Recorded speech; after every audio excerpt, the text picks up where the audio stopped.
You live in an age where you can now contact a woman anytime, day or night, without restriction and without difficulty. In the history of mankind, this has never before been possible until now.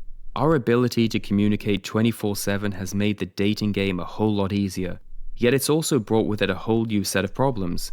The first problem is that women no longer exclusively use the phone as a way to communicate. The phone is now frequently used as a psychological weapon. At no other time in history has it been easier for women to test men and wreak havoc on their emotions.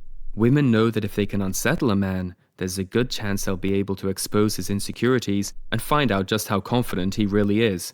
This is why it's so important to understand how to text and call a woman the right way. As always, it's important to cultivate an aura of mystery and suspense.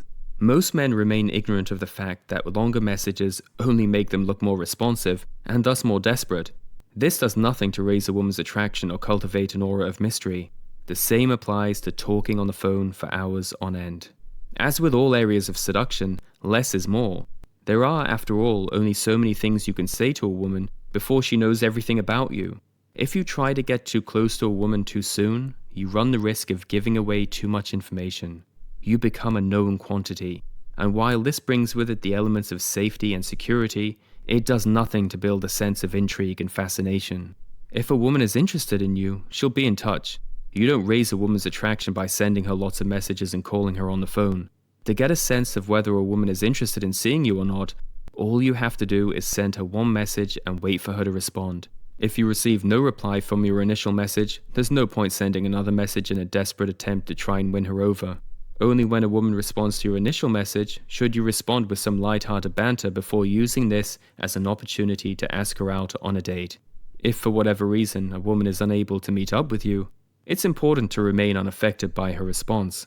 She might be genuinely busy and unable to meet you, even if she wants to. It is, however, easy to kill attraction by handling resistance the wrong way.